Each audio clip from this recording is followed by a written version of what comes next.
Estamos en esta parte del programa Confluencias Culturales, estamos con Sergio Gamboa, quien es un organizador de caminatas, pero no caminan por cualquier sitio, sino por lugares significativos. Sergio, buen día. Ustedes han caminado, han hecho todo el camino del Ejército Libertador, ¿no? Bueno, sí, buenos días, José. Gracias por la invitación. Da mucha sensación, la galería cada vez va avanzando y el Bicentenario también se viene, ¿no?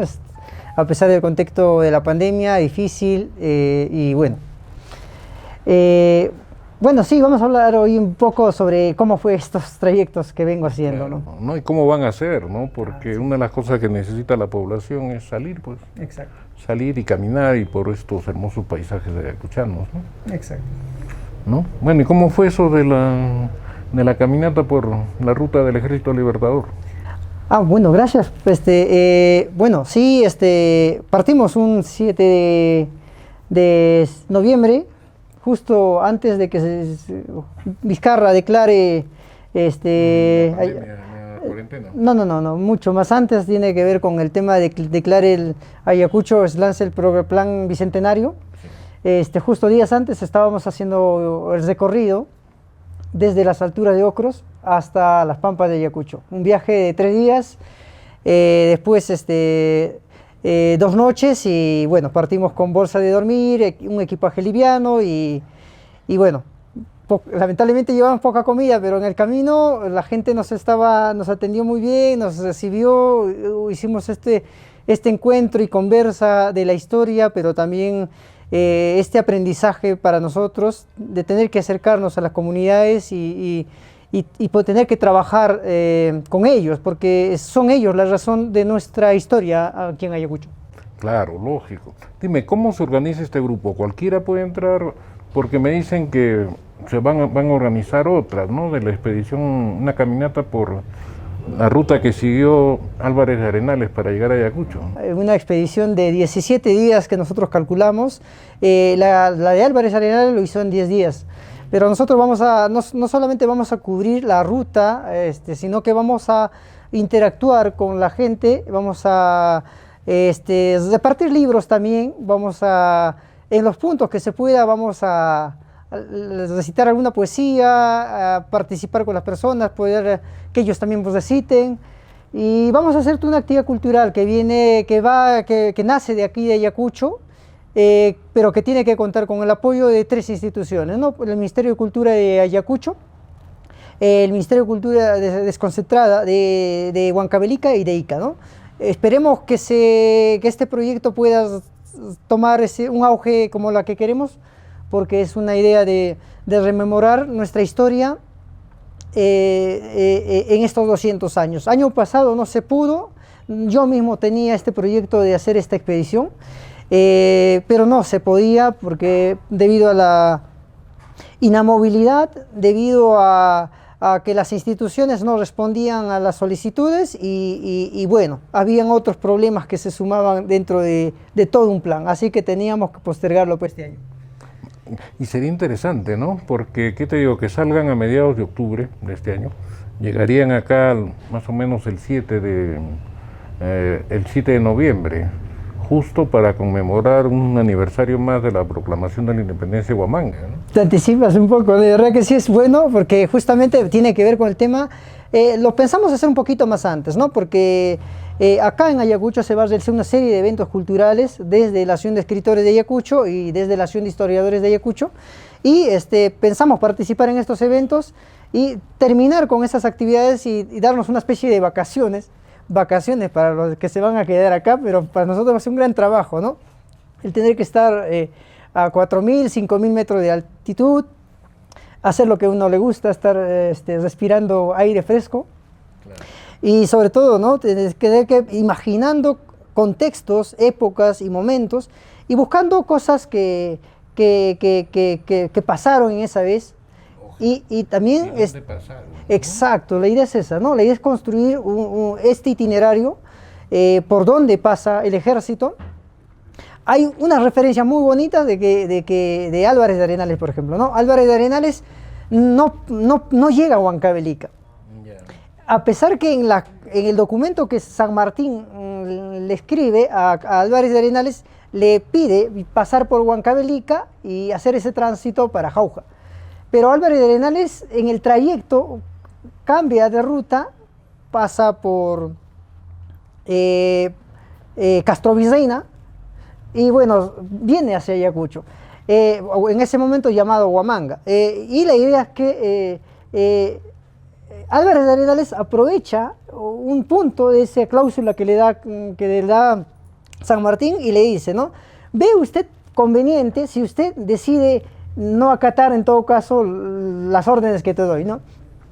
Y esa cláusula lo utiliza para poder hacer este recorrido a Huamanga. Pero es que había algo, ¿no? Él se dirigía hacia La Pampa y Cangallo, a contactarse con los grupos rebeldes, digamos, que habían quedado después de la rebelión de Pumacagua, ¿no? Sí, sobre ese tema hay una gran historia que me gustará contarles a todos los ayacuchanos y a todo el país, que este escenario, Ayacucho, ha comprometido tantas batallas y guerras y tantos conflictos locales que empezaron en Cangallo. Uno de los partidos más conflictivos a finales del siglo XVIII y que comienzos del XIX, antes de la crisis española, ya acá se había fomentado una especie de motines. Hay un personaje que estoy escribiendo sobre Lorenzo Guerrero, su hijo José Matías y su esposa Buenaventura Vázquez Pacheco, que están muy involucrados con los movimientos que pasan en Cangallo y que varias veces termina siendo encarcelado. Más de 5 veces lo encarcelan a él en la primera década de 1800. O sea que cuando llega la rebelión en 1812, hay una rebelión muy grande, muy intensa, a la cual los historiadores no le han prestado atención en caso de Huamanga, y del cual escribí este libro, La sedición de Huamanga de 1812, que era la reedición de Luis Antonio Eguiguren. Es la explosión de un motín y el intento de subversión de una ciudad que tiene vínculos con Cangallo. Y justamente más adelante, en el 14 y en el 20, va a participar activamente estos pueblos y que van a apoyar la expedición que viene de Álvarez de Arenales, ¿no? Algunos han querido minimizar la participación de Cangallo, ¿no? Sí, la mantienen marginada, ¿no? Sí, es que hay unos intereses y hay conflictos, ¿no? Y es lamentable que los intelectuales estén entrando en este conflicto cuando en realidad lo que nos compete a nosotros es comprender por dónde están yendo estas lógicas, ¿no? Claro que en Cangallo hay una idea también de fervor patriótico tan excesivo y un poco que se sale de la historiografía, ¿no? Un poco hay cosas imaginadas, pero el historiador tiene que entender por qué los pueblos, en algunos casos, buscan este fervor, qué buscan detrás. Y la idea es no entrar en conflicto con los pueblos. Me parece sorprendente esto, porque a veces buscamos los historiadores que los pueblos valoraran su identidad, pero cuando empiezan a valorar su identidad empezamos a confrontar con ellos, o sea, es una especie de contradicción. Sí, sí. Y entonces eso está mal. Es que es muy difícil también, ¿no? Como la forma como lo asumen, ¿no?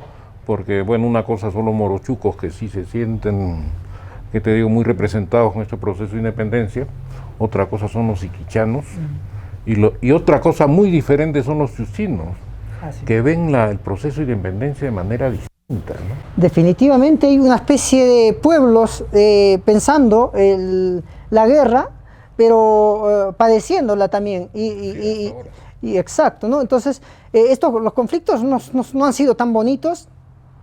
Tampoco vamos a representar una independencia donde se lucha por la patria y se cuenta la victoria y no se cuenta la derrota. Por ejemplo, cerca de Cangallo, en este lugar, bueno, se me fue el nombre, Yanamarca, pero más antes que Yanamarca, ahí bueno, se me ha olvidado, ya pasó su bicentenario, de este acontecimiento, murieron tantos indígenas, montoneros que se plegaron, hicieron una guerra a los realistas con los recursos que tenían. Y sin embargo, faltó preparación, faltó una buena dirección, pero esta batalla fue tan significativa tanto para Huamanga como para Cangallo. No se ganó, pero es una batalla importante que precede a los otros conflictos y batallas que se dan y que son grandes, ¿no? Como la batalla de Ayacucho. Pero hay que pensar en estas pequeñas batallas también. ¿Y qué había detrás de las batallas? ¿Quiénes la padecieron? ¿Cómo se hizo la guerra? Y justamente hay una parte de este relato que me gusta mucho, cuando unos piquetes de montoneras persiguen a Carratalá en el incendio de Cangallo, y ellos no pueden cómo evitar el incendio, pero lo que hacen es una especie de acechar desde lejos, desde donde pueden, y dice, ¿no? Que no hemos podido evitar el incendio, pero gracias a la presión que hacíamos, la destrucción no fue tan grande como quisiera, como de repente se hubiera dado. Y así, entonces, todos estos lugares, todos esos espacios, todos estos sitios con historia, invita a que el historiador tiene que salir de las bibliotecas, de los archivos, y tiene que ir a conversar con las comunidades, porque la historia nos tiene que vincular, la historia es presente, y sobre todo, en la historia está el sentido de tener importancia como región, y no para tergiversar, pero sino más bien tiene que ver para poder construir un proceso de cómo hemos llegado a estos 200 años. Hay muchos conflictos en la historia, y esos conflictos hacen que de repente vivamos una especie de marginaciones, ¿no? Y es porque la historia de la República está llena de sangre, de división, de conflictos civiles, problemas más fundamentales de la sociedad colonial, que estaba dividida y en pugna, ¿no? Más bien, Galeano dice una cosa importantísima, ¿no? El país nace con una deuda externa, y nace con estos conflictos de militarismo, caudillismo, y también de exclusión y marginación que se van dando a lo largo de las primeras décadas de la República hasta la década 80, en caso peruano, y que se va postergando hasta incluso a la década Fujimori, post-Fujimori. Hay muchos conflictos, y nuestra historia está llena de conflictos, y son tantos que curiosamente no se hablan, ¿no? O sea, se hablan de las fechas memorables de la batalla de Ayacucho, de la guerra con Chile, y se habla de la década de los 80. Entonces, son 3 puntos, pero hay mucho más que decir. Hace poco yo leía el texto de Lurgio Gavilán sobre las cartas al teniente Shogun, y te descubre toda una geografía que estaba escondida o que está escondida en los relatos, ¿no? La historia forma parte y la geografía forma parte de todo un vivir en nuestra sociedad. Los Andes, la manera como vive la gente en el campo, es una cosa bellísima, cómo se vivía y se practicaban los vínculos, hasta que llegó la década del conflicto, y esto hace como que nos terminemos como que avergonzando de nuestra historia, cuando en realidad yo creo que deberíamos rescatar, recuperar todas esas historias silenciadas. Claro, sí, es interesante, y estos programas de caminatas lo que hacen es vincular al historiador con un entorno social que él es totalmente desconocido. Sí, el historiador se pone, en caso mío, por ejemplo, se pone en este ámbito de tener que pedir permiso, por ejemplo, ¿no? Para entrar en un pueblo, en una casa, en una comunidad. El historiador no es el personaje que sabe y que puede hacer lo que quiere donde va. es un personaje invitado dentro de la comunidad, es un hombre más dentro de la sociedad, tratando de entender las realidades, el contexto, los momentos vividos, los conflictos que hay, y en ese viaje se nota esta tremenda división entre los que habitan la ciudad y los que están en el campo, ¿no? Un poco cuando uno llega a una choza o cuando te reciben en Uchurajay, nos recibieron las personas muy amablemente, llegamos muy noche. Es la primera vez que hicimos con este colectivo de caminantes IAS el primer viaje a Uchurajay, así jóvenes, y que había mujeres, y la mayoría eran más mujeres, y justo eso destacaba esto, porque curiosamente en las caminatas que estamos organizando y en las expediciones que estamos organizando, hay más mujeres, el 75% es más mujeres que varones, y a Uchurajay pues llegamos muchos jóvenes, cuando antes solamente iban pues un grupo de conocidos que solamente querían rememorar a los periodistas que habían sido asesinados, ¿no? en las alturas, y es una sensación distinta, ¿no? Sentimos que estamos haciendo historia mucho más allá de los libros, ¿no? Sentimos que nosotros nos estamos volviendo en actores de esta nueva época y que la historia se la tiene que hacer en el día a día. Y para él, creo que el historiador tiene que, en este contexto del bicentenario, tiene que abandonar un poco, tiene que dejar de ser un poco de ratón de biblioteca. ¿Por qué? Porque solamente vemos el pasado a través de lo que se ha publicado, de lo que se ha dejado registro de testimonios oficiales, y qué es de la vida, ¿no? ¿Cómo transcurre la vida en el día a día? Claro. Y es interesante lo que dices, ¿no? Porque ese disloque, ¿no?, entre sociedad y mundo académico, no solo de los historiadores, ¿no? Yo veo acá que en todos los niveles, sobre todo las ciencias sociales, ¿no?, que no conocen su entorno, ¿no? No saben en qué lugar están y se supone que ellos son los que deberían conocer más que ninguno, ¿no? No, sí, definitivamente. Ciencia, eso creo que me considero en ese lado un poco rebelde, porque la idea es que más que ceñirme al currículum y al plan, he estado un poco interactuando con organismos culturales aquí en la ciudad, conociendo nueva gente en los viajes, en las caminatas, y sobre todo conviviendo con las personas en los pueblos. Y a veces les he prometido cosas que me generan una especie de deuda, y esa deuda me permite ser humano, porque sé que tengo que vivir para poder ser útil en esta sociedad. Y eso creo que es lo que se hacía antes, en la década de los 80, 70, donde los investigadores iban más al campo, hacían más etnografía y recorrían un poco a sus memorias, ¿no?, para poder contar o repensar y reflexionar ciertos acontecimientos, ¿no?, vividos y que interactuados, ¿no?, entre los seres humanos. Claro. Y sabes que en el camino uno se equivoca mucho. Es que uno equivocando se aprende a acertar. Y esa es la mejor manera de aprender. Sí, lógico, ¿no? Y sobre todo cuando está, digamos, un pueblo que se ha movido mucho, ¿no? Ah, sí. Por ejemplo, qué sé yo, ¿no?, en la época de la independencia encontrabas a los morochucos muy focalizados en la zona, sobre todo de Ñuñunguayjo y ¿cómo se llama esto? Bueno, hay otra comunidad más allá. Pero a partir de ahí comienzan a expandirse, ¿no?, hacia la Pampa de Cangallo.